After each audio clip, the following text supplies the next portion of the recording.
الحمد للہ رب العالمین والصلاة والسلام على سید المرسلین اما بعد فاعوذ باللہ من الشیطان الرجیم بسم اللہ الرحمن الرحیم پڑھیے الصلاة والسلام علیک یا رسول اللہ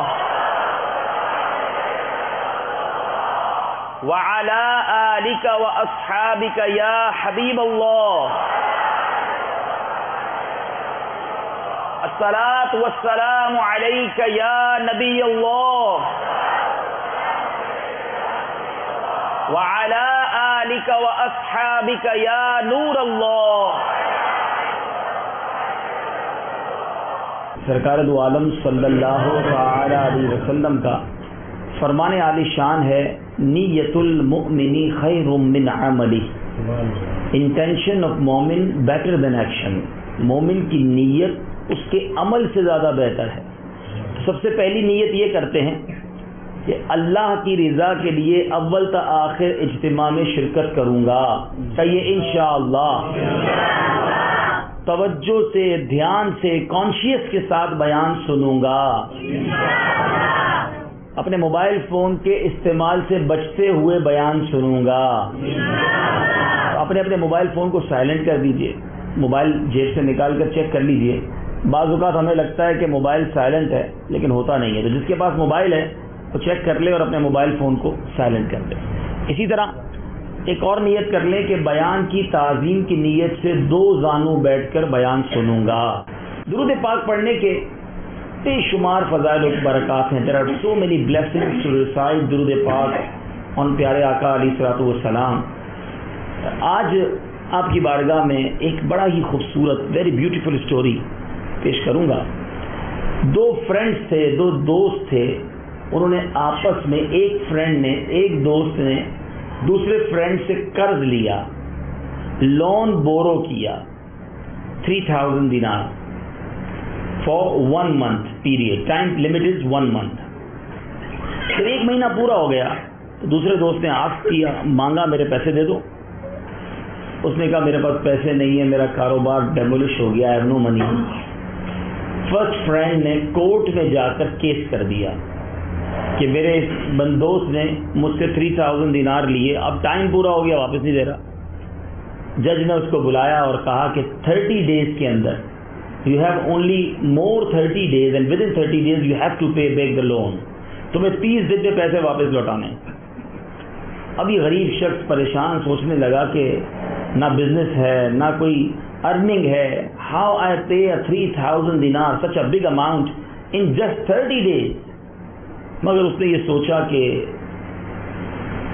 میرے آقا علیہ الصلوۃ والسلام کا فرمان ہے جس کا مفہوم ہے کہ جو کوئی شخص درود پاک پڑھتا ہے درود پاک اس کی پریشانیوں کو دور کر دیتا ہے. اس نے سوچا اور کوئی بزنس تو نہیں. ایک کونا پکڑا اس نے اور صبح سے لے کر شام تک ڈیلی سرکار دو عالم صلی اللہ علیہ وسلم پر درود پاک پڑھنے لگ گیا. 27 days پاس 27 دن گزر گئے. Now only 3 days left. 28th night آ گئی. خواب میں سویا. جب سویا تو خواب میں ڈریم میں اس نے یہ وائس سنی کہ ڈو ناٹ وری، پریشان نہ ہو، تمہارا قرض ادا کر دیا جائے گا. علی بن عیسیٰ وزیر کے پاس جاؤ، وہ تمہارے پیسے دے دے گا. اب وہ صبح اٹھا بڑا خوش کہ منسٹر علی بن عیسیٰ کے پاس جانا ہے اور وہ پیمنٹ دے دے گا. مگر پھر اس نے سوچا کہ if I go towards them اور اس نے مجھ سے کوئی پروف مانگا، کوئی ایویڈنس مانگا تو میرے پاس کیا پروف ہوگا کہ بھائی تمہیں خواب میں آواز آئی تم میرے پاس آ گئے. Are you have any proof? Why I pay you? اب اسی ہیزیٹیشن میں، اسی تذبذب میں 28th ڈے بھی گزر گیا، 29th نائٹ آ گئی. اب سویا تو آنکھیں تو بند ہوئی، قسمت جانگ اٹھی. مدینے کے والی رحمت عالمیان صلی اللہ تعالی علیہ وسلم خواب میں تشریف لائے. میرے آقا ڈریم میں آئے اور آ کر فرمایا گھبراؤ مت، علی بن عیسیٰ وزیر کے پاس جاؤ، اس سے کہو وہ تمہارا قرض ادا کر دے گا، وہ تمہارا لون پے کر دے گا. اب صبح اٹھا تو خوش آقا صلی اللہ تعالی علیہ وسلم کی ڈریم میں زیارت ہوئی ہے، اب تو کام بن جائے گا. مگر پھر خیال آیا کہ اگر میں اس منسٹر کے پاس جاؤں گا تو وہ پوچھے گا تو صحیح کہ تمہارے پاس کیا پروف ہے. Are you have any evidence that you saw رسول پاک صلی اللہ علیہ وسلم in your dream? How I pay your loan? میں تمہارا قرض کیسے ادا کر دوں؟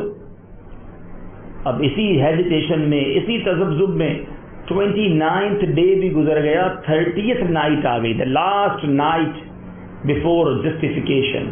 صبح عدالت میں جانا ہے اور آخری رات آ گئی. اب سویا، آنکھیں بند ہوئی، مدینے والے آقا صلی اللہ علیہ وسلم پھر خواب میں تشریف لے آئے. میرے آقا نے کہا میں نے تم سے کہا تھا علی بن عیسیٰ وزیر کے پاس جاؤ. کہا آقا کیسے جاؤں؟ وہ کوئی پروف مانگے گا، کوئی ایویڈنس مانگے گا. I have no evidence. میرے آقا علیہ الصلوۃ والسلام نے کہا اچھا ایسا کرو، علی بن عیسیٰ سے کہنا، وزیر سے کہنا کہ تم روزانہ صبح فجر کی نماز کے بعد 5000 ٹائمز 5000 مرتبہ درود پاک پڑھتے ہو، اور درود پاک پڑھنے سے پہلے کسی اور سے بات بھی نہیں کرتے. فجر کے بعد 5000 بار درود پڑھتے ہو، اس سے پہلے کسی سے بات نہیں کرتے. اور یہ راز تم جانتے ہو، تمہارا رب جانتا ہے، کرامن کاتبین فرشتے جانتے ہیں. nobody knows about it. اب آنکھ کھلی، ناؤ سیٹسفائی، پروف بھی ہاتھ میں ہے، ایویڈنس بھی ہے. نبی پاک صلی اللہ تعالی علیہ وسلم نے راستہ بتا دیا. اب علی بن عیسیٰ منسٹر کے پاس پہنچا، اس کو جا کر کہا کہ میرا لون ادا کر دو، میرا قرض ادا کر دو. آقا صلی اللہ علیہ وسلم نے خواب میں آ کر فرمایا. منسٹر کہتا ہے کوئی پروف ہے، کوئی ایویڈنس ہے کہ تم نے نبی پاک کو دیکھا ہے؟ میں کیسے مان لوں؟ وہ کہتا ہے 5000 مرتبہ آپ صبح روزانہ درود پڑھتے ہیں، اور یہ بات آپ جانتے ہیں، آپ کا رب جانتا ہے، اور کرامن کاتبین فرشتے جانتے ہیں. علی بن عیسیٰ وزیر کہتا ہے مرحبا یا رسول اللہ، میرے آقا حق فرماتے ہیں. اندر گیا اپنے گھر میں فوراً، اور 3000 نہیں 9000 دینار لے کر آتا ہے. 9000 دینار لے کر آیا. کہتا ہے 3000 تو میرے آقا نے فرمایا تھا، آقا کا حکم ہے اس لیے پیش کر رہا ہوں.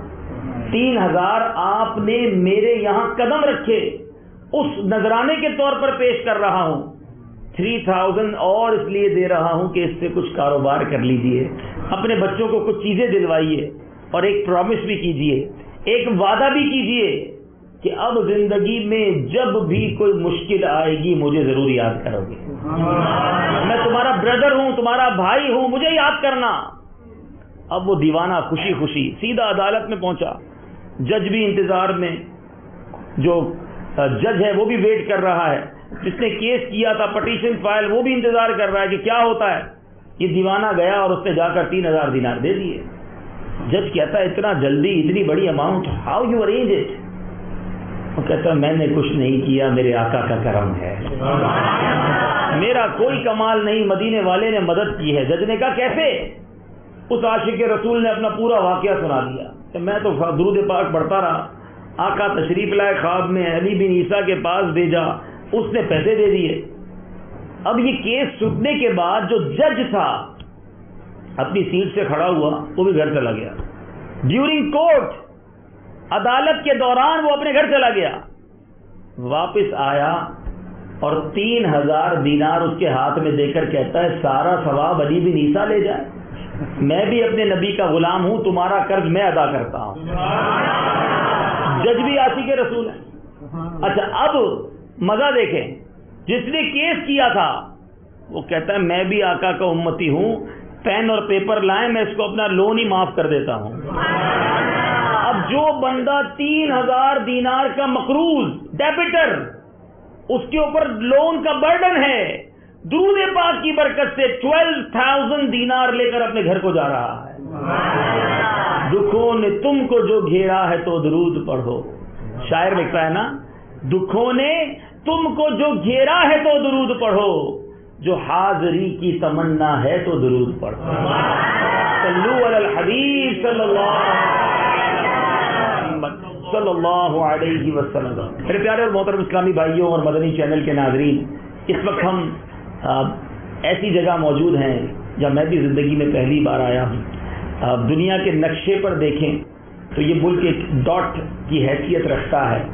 فجی آئلینڈ، یہ بتانے والے بتاتے ہیں کہ دنیا میں پہلی صبح بھی یہی ہوتی ہے اور پہلی شام بھی یہی ہوتی ہے. یوں کہیں کہ دن کا ابتدا بھی یہی دنیا میں سب سے پہلے ہوتا ہے اور اختتام بھی یہی ہوتا ہے. تو دنیا کے اس کونے میں یا دنیا کی اس ابتدا میں ہم یہاں پہنچے ہیں مدنی قافلے کے ساتھ، اور دل بڑا خوش ہے کہ ماشاءاللہ یہاں بھی ننے ننے مدنی گننے ہوں یا ہمارے بڑے اسلامی بھائی ہوں، سر پر سبز امامہ سجائے دعوت اسلامی کے اس شعار کو، اس رونق کو، اس پیغام کو یہاں بھی اٹھائے ہوئے ہیں. اللہ تعالیٰ ان بچوں کے علم میں برکت عطا فرمائے، ان کے حافظوں میں برکت عطا فرمائے، عالم با عمل بنائے اور ہماری دعوت اسلامی کو ترقیاں اور عروج عطا فرمائے. آج جس ٹاپک پر میں نے کچھ دیر آپ سے بات کرنی ہے، اور وہ ایک بڑا اہم ٹاپک ہے. بیسیکلی آج کل دنیا میں ایک ڈیبیٹ ہوتی ہے، all over the world everybody is worry about his heart. دل کے بارے میں بڑا خیال رکھا جاتا ہے کہ دل مضبوط ہونا چاہیے. ڈاکٹر کہتے ہیں چکنی چیزیں مت کھاؤ، آئلی تھنگز مت کھاؤ، کولیسٹرول ہائی ہو جائے گا، ڈائبٹک ہائی ہو جائے گا. Everybody is thinking about his heart. لیکن کبھی سوچا کہ یہ دل کی بیماری اگر اثر کر بھی گئی تو میکسیمم کیا ہوگا؟ بندہ دنیا سے چلا جائے گا، مر جائے گا. لیکن کچھ دل کی بیماریاں وہ ہیں کہ اگر وہ دل میں ہو جائیں تو اس سے جان نہیں بلکہ ایمان چلا جاتا ہے. کچھ ہارٹ ڈیزیز وہ ہیں جس کے ذریعے ایمان چلے جانے کا خوف ہے. ایک واقعہ پہلے آپ کو سناؤں گا جس سے آپ کو یہ پتہ چلے گا کہ یہ ہے کیا بیماری. What is this disease? ایک سجدہ اللہ تعالیٰ نے فرائیڈے والے دن فرشتوں کو کرنے کا حکم دیا. ہسٹوریکل سجدہ تھا. اللہ تبارک و تعالیٰ نے حضرت آدم علیہ السلام کو جب پیدا کیا، کریٹ کیا، تخلیق کی، سارے اینجلز کو فرمایا کہ، اور ابلیس شیطان کو بھی فرمایا کہ حضرت آدم کو سجدہ کرے. تمام اینجل سجدے میں چلے گئے مگر ابلیس نے سجدہ نہیں کیا اور کیا کہا؟ انا خیر من خلقتنی من نار وخلقتہ من طین. قرآن پاک میں یہ آیت موجود ہے، کہتا ہے میں اس سے بہتر ہوں کہ تو نے مجھے آگ سے بنایا اور اسے مٹی سے پیدا کیا ہے. شیطان جو ہے تکبر کرنے لگا، پراؤڈ کرنے لگا کہ آئی ایم بیٹر دین دس. اس سے کیا ہوا؟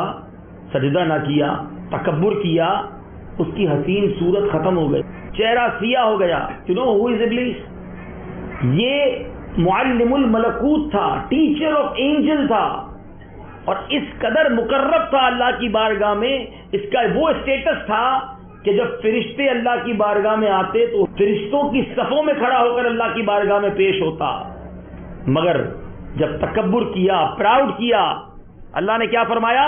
فَاخْرُجْ مِنْهَا فَإِنَّكَ رَجِيمٌ وَإِنَّ عَلَيْكَ لَعْنَتِي إِلَى يَوْمِ الدِّينِ.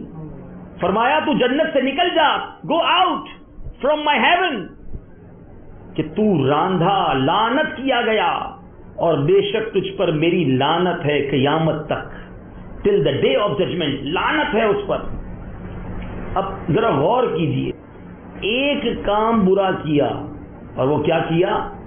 تکبر، پراؤڈ، تو ساری عبادتیں ختم، ساری ریاضتیں ختم. مگر رب تعالیٰ نے اپنے دربار سے نکال دیا. کتنی عبادتیں کیوں نہ ہوں، کتنے سجدے کیوں نہ ہوں، کتنا علم کیوں نہ ہو، اگر تکبر کیا جائے گا تو بندہ تباہ ہو جائے گا، پراؤڈ کیا جائے گا بندہ ختم ہو جائے گا. اب آئیے تکبر کی تعریف سن لیجئے. What is the meaning of proud? اور یہ علم سیکھنا فرض ہے. It is obligatory on all of us.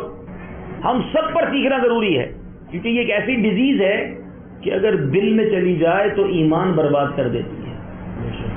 اب تکبر کی تعریف کیا ہے؟ What is the definition of proud? دوسروں کو حقیر جاننے کا نام تکبر ہے. You think I am superior than this, میں اس سے زیادہ بڑا ہوں، یہ حقیر ہے، مجھ سے کم ہے، یہی تکبر ہے. اور میرے پیارے اسلامی بھائیوں، یہ کتنا برا عمل ہے یہ تو آپ نے اس واقعے سے سمجھ لیا. اب آئیے مزید اس کی کچھ آیتوں کے ذریعے سمجھیے. قرآن مجید فرقان حمید کیا کہتا ہے متکبر لوگوں کے بارے میں, پراؤڈ کرنے والوں کے بارے میں؟ اللہ تبارک و تعالیٰ قرآن مجید میں ارشاد فرماتا ہے, ترجمہ کنز الایمان, بے شک وہ مغروروں کو پسند نہیں فرماتا.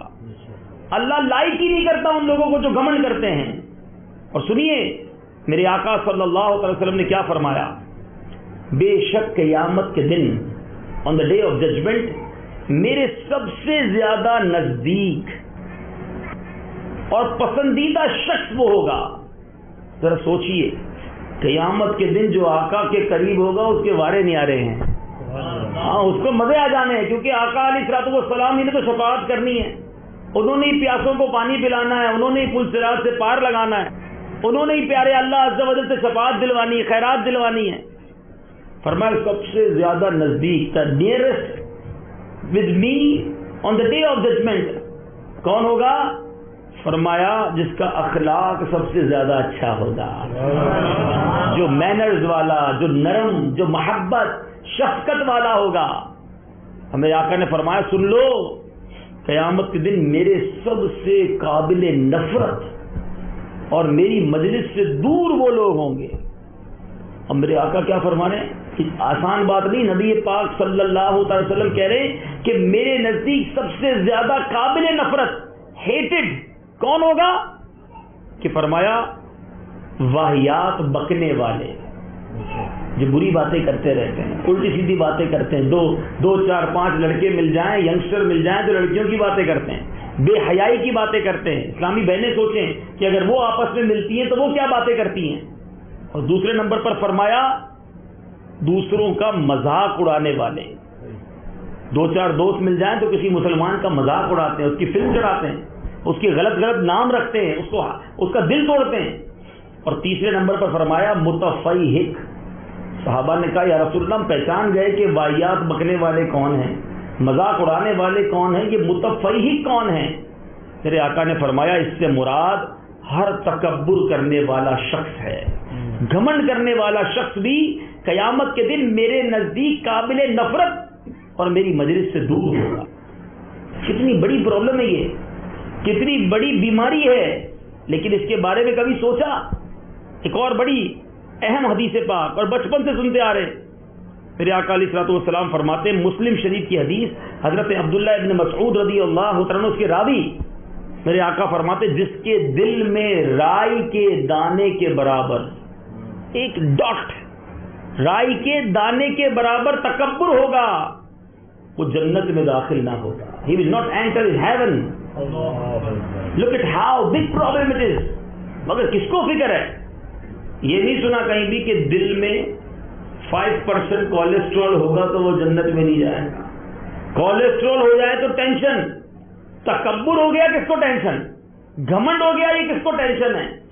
اب ہو سکتا ہے یہاں لوگ کہیں نا جناب بہت بری بات ہے گھمنڈ کرنا, مگر ہم گھمنڈ نہیں کرتے, ہم تو تکبر نہیں کرتے. We are very down to earth. گھمنڈ تو پیسے والا کرتا ہے, ہمارے پاس ویسے ہی پیسہ نہیں ہے. غریب آدمی ہے تو غریب آدمی کیا گھمنڈ کرے گا. نارملی انسان یہ سمجھتا ہے کہ گھمنڈ جو ہے, تکبر جو ہے, پراؤڈ جو ہے وہ پیسے والا کرتا ہے. ایسا نہیں. آئیے میں آپ کو کچھ ایگزامپلز بتاتا ہوں. ایسا کرتے ہیں اپنے اس اجتماع میں ہم ایک ٹیسٹ کرتے ہیں ایک دوسرے کا, ٹھیک ہے؟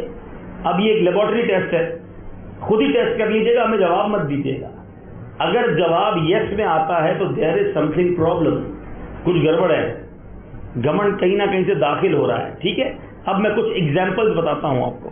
مثال کے طور پہ کوئی یہ پسند کرے, کوئی یہ لائک کرے کہ میں کہیں بھی جاؤں تو لوگ میرے لیے کھڑے ہو جائیں, اور اگر کوئی کھڑا نہ ہو تو فیل ہونے لگے یار یہ کھڑے نہیں ہوئے میرے لیے, why they don't stand up for me.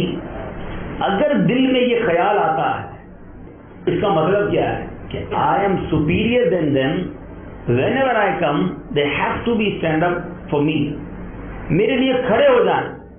اگر یہ خیال آتا ہے تو یہی گھمنڈ کی, تکبر کی نشانی ہے.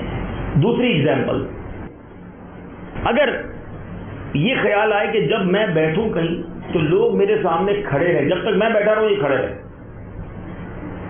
کچھ لوگوں کو دیکھا ہے بڑے آفس میں ہوتے ہیں، پیسے والے ہوتے ہیں، تو جو ان کے نوکر ہوتے ہیں نا، امپلائی ہوتے ہیں، وہ کھڑے رہتے ہیں، بیٹھ نہیں سکتے ان کے آگے. صاحب بیٹھے تو نوکر کھڑا ہی رہے گا. یہ کیا ہے؟ وہ بھی مسلمان، میں بھی مسلمان، وہ بھی میرے نبی کا امتی، میں بھی اسی نبی صلی اللہ علیہ وسلم کا امتی. یہ کیوں خیال آتا ہے کہ میں بیٹھا ہوں تو یہ نہیں کھڑا بیٹھ سکتا؟ اگر یہ فیلنگز ہیں تو یہ بھی گھمنڈ کی نشانی ہو سکتی ہے. ایک اور ایگزامپل، کسی کے دل میں یہ خیال آئے کہ جب بھی میں کہیں جاؤں اکیلا نہ ہوں، میرے ساتھ 2-3 لوگ ہونے چاہیے، ذرا فیل ہو کہ ماں بدولت آ رہے، آئی ایم سم تھنگ. 2-4 لوگ آگے پیچھے ہوں گے تو ذرا امپریشن کریٹ ہوگا.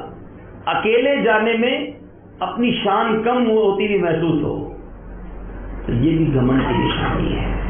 یا میں نے آپ کو یہ بتا دیا ہے، it's not a ordinary problem, it's a very big problem. If we have گھمنڈ، تکبر، پراؤڈ ان آور ہارٹ. ہم نے سنا ڈاٹ کے مطابق بھی تکبر، گھمنڈ ہوگا وہ جنت میں نہیں جائے گا. مسلمان تکبر کرنے والا نہیں، عاجزی اختیار کرنے والا، ہمبل، ڈاؤن ٹو ارتھ ہوتا ہے. مگر آج مسلمان پر گھمنڈ اور تکبر کرتا ہے. ایک اور ایگزامپل، کسی سے ملاقات کا کہیں ذرا چلے ذرا ملاقات کرنی ہے، جواب کیا دیتا ہے؟ میں کیوں جاؤں، وہ مجھ سے ملنے آیا، میں بڑا آدمی، میں کیوں جاؤں. یعنی کسی سے چل کر ملنے جانے میں فیل کرے کہ نہیں یہ ٹھیک نہیں، اس کو آنا چاہیے. اگر یہ خیال دل میں آتا ہے تو یہ کیا ہے؟ خود ہی جواب لے لیجئے کہ آپ یہ سمجھتے ہیں کہ وہ کم ہے، میں زیادہ ہوں. یہی تو تکبر کی تعریف ہے. تھنک اباؤٹ ہم سیلف، اپنے بارے میں یہ سوچے کہ آئی ایم سپیریئر دین دس.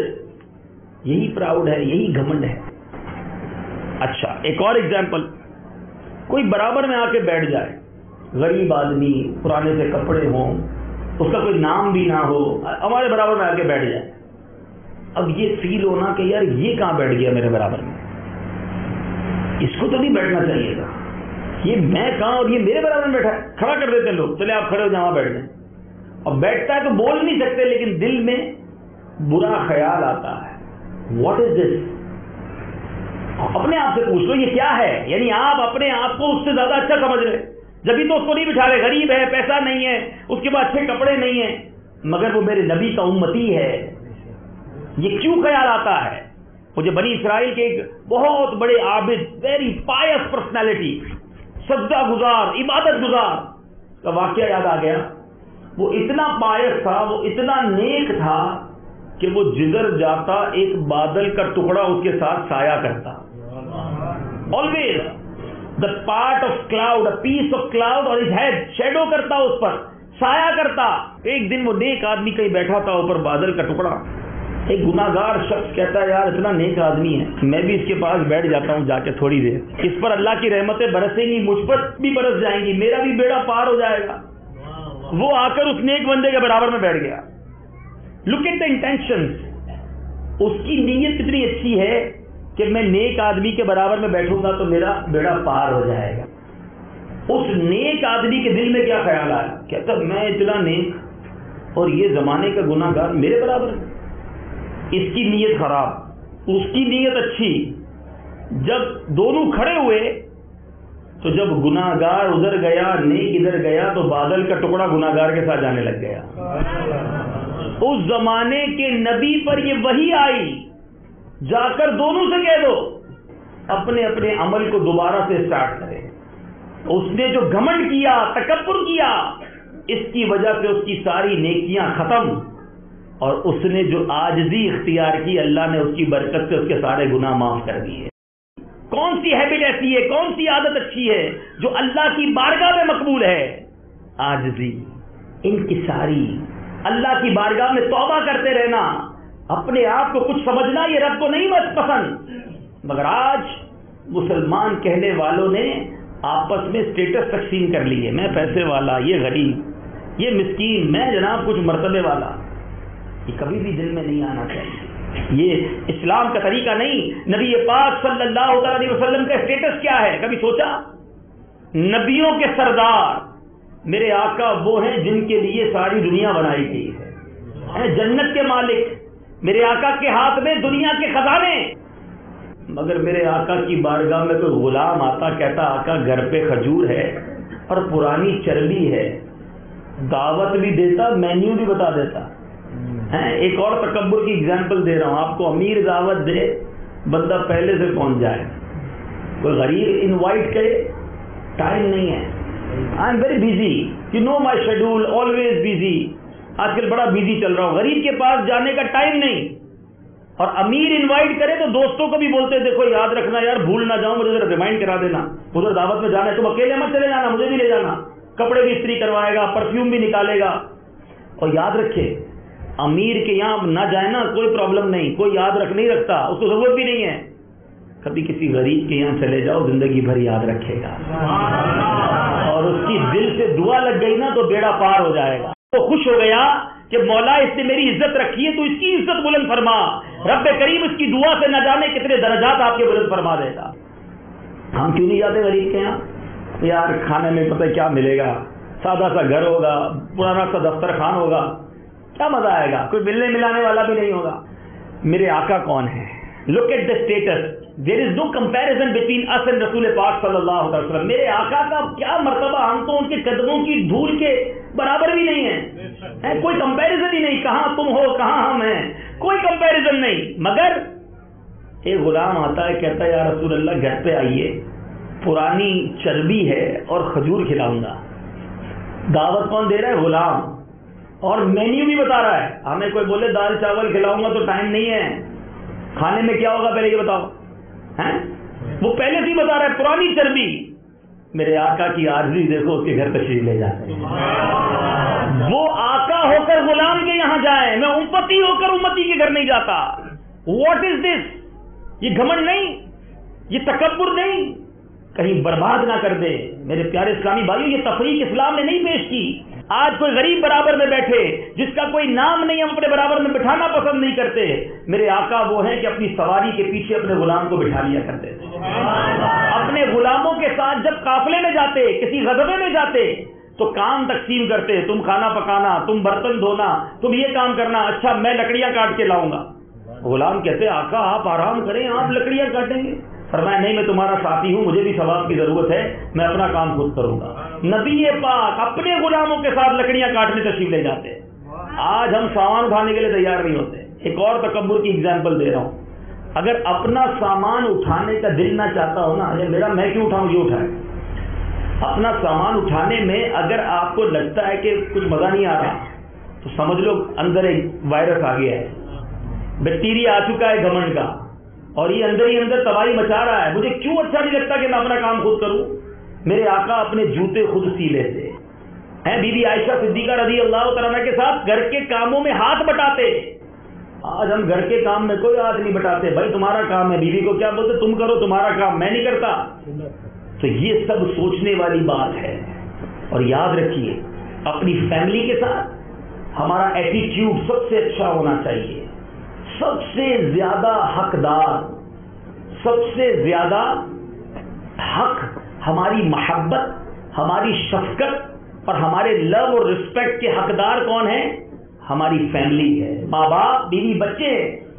آج دنیا والوں کے سامنے بڑی ہمبلنس، بڑی پولائٹنس، ماشاءاللہ آپ کیسے ہیں، طبیعت ٹھیک ہے، آئیے جناب، بیٹھیے جناب. یہی بیٹھیے جناب، آئیے جناب کرنے والا گھر جاتا ہے تو شیر ببر بن جاتا ہے. گالی گلوچ، مار دھاڑ، ارے یہ کیا ہے؟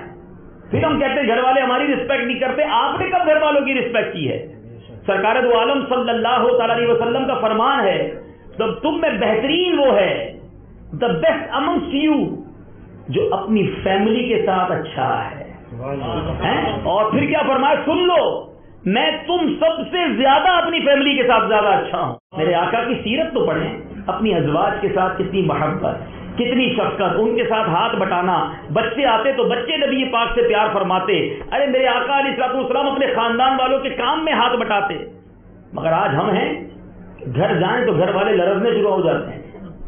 دیکھیے یاد رکھیے، اگر آپ اچھے شوہر بننا چاہتے ہیں، آپ اچھے باپ بننا چاہتے ہیں، آپ اچھے بھائی بننا چاہتے ہیں، آپ اچھے فیملی ممبر بننا چاہتے ہیں، سرکار دو عالم صلی اللہ تعالی علیہ وسلم کی سیرت کو پڑھیں امپلیمنٹ کریں ان کے لائف سٹائل کو. میرے آقا نے باپ بن کر دکھایا کہ باپ کیسا ہوتا ہے, شوہر بن کر دکھایا کہ ہسبینڈ کیسا ہوتا ہے. میرے آقا علیہ الصلوۃ والسلام نے فیملی ممبر بن کر بتایا کہ فیملی ممبر کیسا ہوتا ہے, دوستوں کے ساتھ رہ کر بتایا کہ دوست کیسا ہوتا ہے, اور لیڈ کر کے بتایا کہ لیڈر کیسا ہوتا ہے.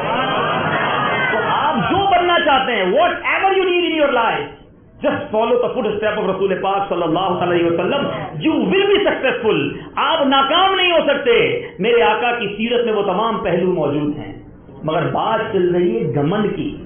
یہ ایک ایسا مرض ہے جو ہمارے درمیان گھستا چلا جا رہا ہے. میرے پیارے اسلامی بھائیوں, اسی طرح ایک اور ایگزامپل, سلام میں پہل نہیں کرے گا. میں کیوں سلام کروں, وہ سلام کرے پہلے مجھے. ارے یہ خیال کیوں آتا ہے؟ آپ کو پتا ہے میرے آقا صلی اللہ علیہ وسلم کی کیا عادت ہے؟ ہائے ہائے, اللہ تعالیٰ میرے آقا پر کروڑوں انوار و تجلیات کی بارش کرتا ہے. صحابہ کہتے ہم بڑی کوشش کرتے ہیں کہ آج نبی پاک کے دربار میں جائیں گے اور پہلے سلام ہم کہیں گے. کہتے کبھی بھی کامیاب نہیں ہوئے. جب بھی جاتے آپ پیارے آقا پہلے سلام ارشاد فرماتے, سلام میں پہل فرماتے. حدیث پاک کا مفہوم ہے جب دو مسلمان آپس میں ملتے ہیں اللہ تعالیٰ کی 100 رحمتیں نازل ہوتی ہیں, 90 اس کو مل جاتی ہیں جو سلام میں پہل کرتا ہے. اور ہم کہیں میں کیوں کروں, بڑا آدمی, یہ غریب, یہ مسکین, یہ چھوٹا آدمی, یہ پہلے سلام کرے, میں کیوں کروں. اگر یہ تھنکنگ ہے تو دیر از سم تھنگ رانگ. بلکہ ایک ایسی بات, ایسی بات بتانے لگا ہوں, مزہ نہ آئے تو پیسے واپس, لیکن اگر مزہ آ جائے تو نیت کر لو کہ دعوت اسلامی کے قافلے میں سفر کروں گا. آپ کا ایمان بھی تازہ ہو جائے گا انشاءاللہ. علماء فرماتے ہیں نبی پاک صلی اللہ علیہ وسلم کی عادت رہی کہ ہمیشہ سلام میں پہل فرماتے, فرسٹ. ٹھیک ہے, فرماتے میرے آقا کی یہ عادت اتنی پیاری ہے کہ اگر آج بھی کوئی عاشق رسول مدینے پہنچتا ہے, سنہری جالیوں کے سامنے جاتا ہے, اس سے پہلے کہ یہ سلام کرے نبی پاک اپنی عادت کے مطابق سلام میں پہل فرما دیتے ہیں. ارے غلاموں, آقا ہو کر وہ غلام کو سلام میں پہل کریں, اور میں امتی ہو کر دوسرے امتی کے بارے میں سوچوں میں کیوں سلام کروں. یہ کیا ہے؟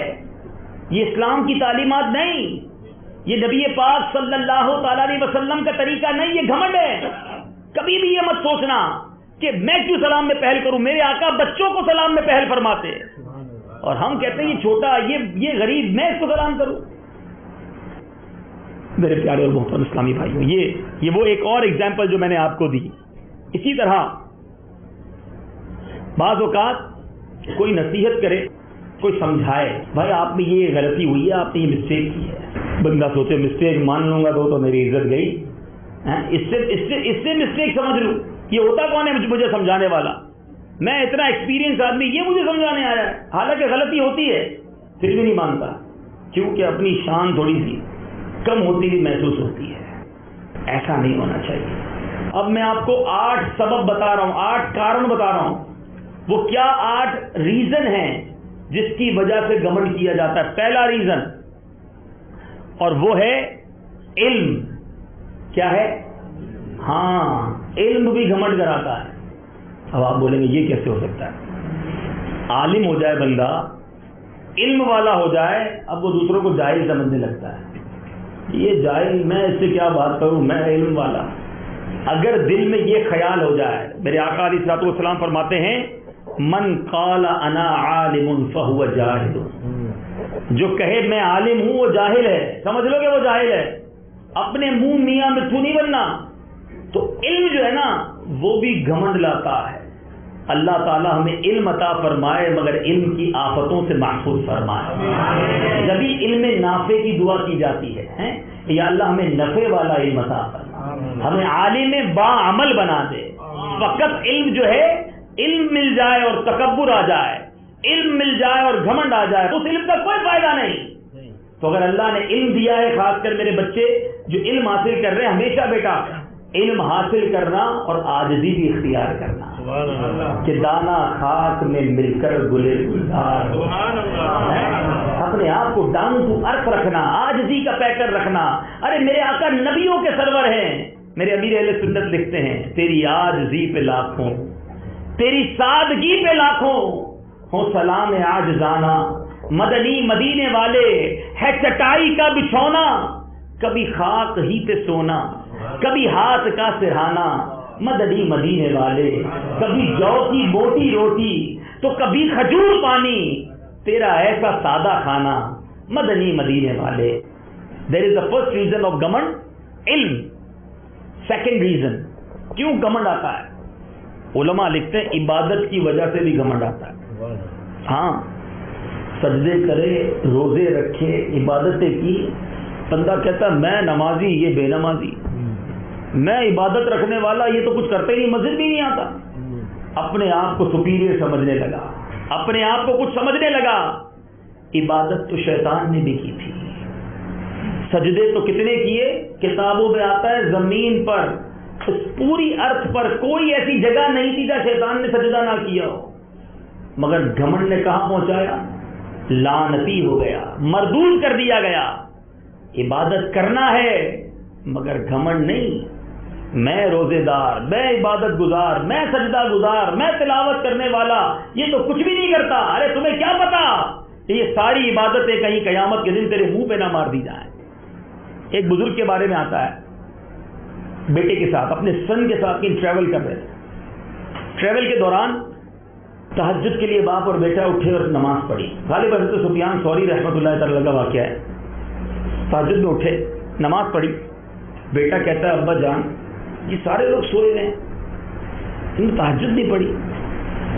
اعتراض کیا، آرگیومنٹ کیا، والد صاحب کہتے بیٹا تو بھی سویا رہتا تو اچھا تھا، تو بھی نہ اٹھتا تو ٹھیک ہی تھا، تہجد پڑھ کے دوسروں پہ اعتراض کرنے لگ گیا، اپنے آپ کو کچھ سمجھنے لگ گیا۔ تو دیٹ از گھمنڈ۔ ہم عبادت کریں مگر توبہ بھی کریں کہ میرے مولا قبول بھی کر لے گا، یہ تیری مہربانی تو نے سجدہ کرنے کی توفیق دی، تیری مہربانی تو نے مسجد میں بلایا، اے اللہ تیرے بندے جو باہر ہیں ان کو بھی مسجد میں بھیج دے، ان کے لیے دعا کرے، اپنے آپ کو سپیریئر نہ جانے۔ حضرت عمر فاروق خلیفۃ المسلمین امیر المؤمنین کیا اسٹیٹس، عشرہ مبشرہ میں ہیں، قطعی کنفرم جنتی۔ میرے بعد کوئی نبی ہوتا تو عمر ہوتا، میرے آقا فرماتے ہیں، مگر حضرت عمر کیا کہتے ہیں، حضرت عمر رضی اللہ تعالیٰ عنہ عید کے دن لوگ آپ کے گھر گئے تھے، day of Eid, for what, for give congratulation, for give مبارکباد ٹو حضرت عمر خلیفۃ المسلمین ان مدینہ منورہ۔ They goes to his house, knock the door، the door open، حضرت عمر کا دروازہ کھلا، سیدی فاروق اعظم رضی اللہ تعالیٰ عنہ کی آنکھوں میں آنسو ہیں۔ لوگ کہتے ہیں یا عمر آج تو عید کا دن، بلیسنگز کا دن ہے، ہیپینس کا دن ہے، خوشیاں منانے کا دن، آج کے دن رو رہے ہیں۔ کہتے ہیں خوشی کا دن اس کے لیے ہے کہ جس کے روزے قبول ہو گئے، خوشی کا دن اس کے لیے ہے جس کے سجدے قبول ہوئے۔ عمر یہ نہیں جانتا کہ میری عبادتیں قبول ہوئی کہ نہیں، میرے سجدے قبول ہوئے کہ نہیں، میرے روزے قبول ہوئے کہ نہیں۔ ارے وہ قطعی جنتی ہیں، نبی کے ساتھی ہیں، کمپینین آف رسول اللہ صلی اللہ تعالی علیہ وسلم ہے، مگر ان کا یہ مائنڈ سیٹ ہے کہ I don't know that my عبادات آر ایکسپٹڈ اور ناٹ، اور میں ادھر ایک سجدہ کر لوں تو میں دنیا کو بتاتا پھروں میں نے تراویح پڑھی، اور میں جناب 30 دن پورے روزے رکھتا ہوں، میں ہر سال عمرہ کرتا ہوں، میں نے جناب اتنی عبادتیں کی، میں قرآن پاک کے اتنے ختم کرتا ہوں، اپنی نیکیاں گنواتے پھرتے ہیں۔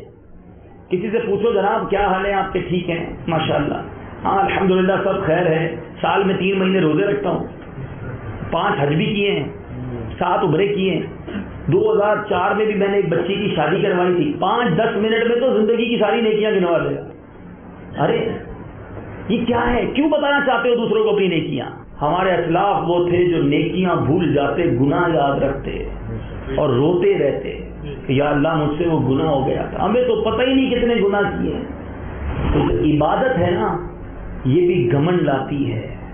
عبادت کرو، خوب کرو، تکبر نہیں، گھمنڈ نہیں، عاجزی، توبہ، ان کے ساری۔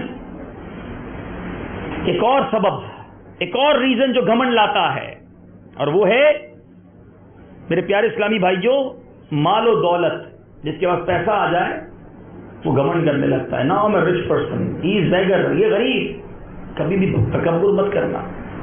یہ بزرگ بیٹھے ہیں، بتائیں گے آپ کو کہ یہ جو پیسہ ہے نا یہ کبھی ایسے ہاتھ سے جاتا ہے کہ امیر بھی غریب ہو جاتا ہے، چند دنوں میں ختم ہو جاتا ہے، ڈیمولش، فنش۔ اللہ نے دیا ہے اس کا شکر ادا کرو، غریبوں کی مدد کرو۔ یہ جو مانگنے والا ہے نا اور ہم دینے والے ہیں، اللہ کا شکر ادا کرو، اللہ نے مجھے مانگنے والا نہیں بنایا، میں بھی تو اس کا بندہ ہوں، یہ بھی اس کا بندہ ہے، اس کو مانگنے والا بنایا، مجھے دینے والا بنایا، تو مجھے تو اللہ کا شکر ادا کرنا چاہیے، تکبر اور گھمنڈ نہیں۔ بالکل اسی طرح حسب و نسب، بعض اوقات بڑے خاندان والا، بگ فیملی بیک گراؤنڈ بڑا اسٹرانگ ہوتا ہے، بندہ گھمنڈ میں آ جاتا ہے، تمہاری فیملی کیا ہے، میری فیملی دیکھو، میرے والد کا نام یہ، میرے گرینڈ فادر کا نام یہ، میں راجپوت تو میں یہ تو میں وہ، میں چودھری، میرے یہ خاندان کے تمام نیم سر نیم دیکھو میرا، اور باقی لوگوں کو بندہ نیچ سمجھتا ہے، کمزور سمجھتا ہے۔ نہیں، کبھی بھی نہیں کرنا ایسا۔ اسی طرح ایک اور ریزن، عہدہ، منصب، کسی کو سیٹ مل جائے، کسی کو جناب کوئی اسٹیٹس مل جائے، اب اس کی ٹور ہی الگ، اس کا انداز ہی الگ، پیر زمین پہ نہیں ہوتے۔ یاد رکھیں یہ عہدہ، یہ منصب سب ختم ہو جائے گا۔ کچھ عرصے کے لیے منسٹر بنے ہو، کچھ عرصے کے لیے چیئرمین بنے ہو، کچھ عرصے کے لیے جناب کوئی لیڈر بنے ہو، یہ عرصہ ختم، پھر کیا جواب دو گے اللہ کی بارگاہ؟ تو کوئی منصب ملے تو گھمنڈ نہیں۔ اسی طرح بعض اوقات کو بیوٹیفل ہوتا ہے، خوبصورت ہوتا ہے، تو وہ گھمنڈ کرتا ہے، کہتا میں گورا یہ کالا، میں خوبصورت یہ بدصورت۔ ارے چہرہ اچھا دیا کس نے؟ بتائیے کس نے دیا؟ اللہ نے دیا نا، تو اللہ کا شکر ادا کرو، گھمنڈ نہیں کرو۔ اچھے اچھے خوبصورت جب بیمار ہوتے ہیں تو چہرہ دیکھنے والا بھی نہیں ہوتا، تو اللہ کی پکڑ سے ڈرو، اور اللہ نے اگر کوئی نعمت دی ہے تو شکر گزار بنو، گھمنڈ قریب نہ آنے دو۔ پاورفل باڈی ہے تو کمزور پر ظلم و تکبر نہ کرو۔ ہم نے بھی دیکھا ہے بڑے بڑے کرو فر والے، بڑے بڑے پاورفل باڈی بلڈر، جب قسمت کا چکر گھومتا ہے تو بستر پر ایسے جا کے پڑتے ہیں کہ ہاتھ سے گلاس پہ اٹھا کر پانی بھی نہیں پی سکتے۔ تو بہرحال آج کے اس بیان میں نے کوشش کی کہ آپ کو گھمنڈ، تکبر کی کچھ ڈیفینیشن بتائی جائے، کچھ سمٹمز، کچھ نشانیاں بتائی جائیں، کچھ ریزن بتائے جائیں۔ اب ہو سکتا ہے آپ کہیں گے حضرت آپ نے سب بتا دیا، بیماری تو بہت بڑی، علاج بھی بتا دیں۔ تو الحمدللہ دعوت اسلامی ایک ایسا ہاسپٹل ہے جب بیماری بتائی بھی جاتی ہے پھر کیور اور علاج بھی بتایا جاتا ہے۔ تو آئیے آج آپ کو گھمنڈ کا علاج بھی بتا دیتا ہوں، ٹھیک ہے؟ عمل کریں گے انشاءاللہ۔ سب سے پہلے تو دعا کریں، الدعاء صلاح المؤمن، دعا مومن کا ہتھیار ہے۔ سیکنڈ، آپ اپنے ساتھی جو غریب رشتہ دار ہیں، جو اسلامی بھائی جو آپ سمجھتے ہیں یار یہ تھوڑا لو کیٹیگری کے، ان کو اپنے ساتھ بٹھانا شروع کرو، ان کے ساتھ کھانا کھاؤ، ان کو اپنے ہاتھ سے کبھی کبھی نوالا کھلا دو، اور اسی طرح ان کو تحفے دینا شروع کر دو، دل سے تکبر نکلے گا۔ اور میرے آقا علیہ الصلوۃ والسلام نے فرمایا سلام کو عام کرو، جو سلام میں پہل کرتا ہے اس کے دل سے بھی تکبر نکل جاتا ہے، ہر کسی کو سلام کرے۔ اللہ تعالیٰ سے دعا ہے مالک کریم ہمیں عاجزی اور انکساری کا پیکر بنا دے، آمین بجاہ النبی الامین صلی اللہ تعالی علیہ وسلم۔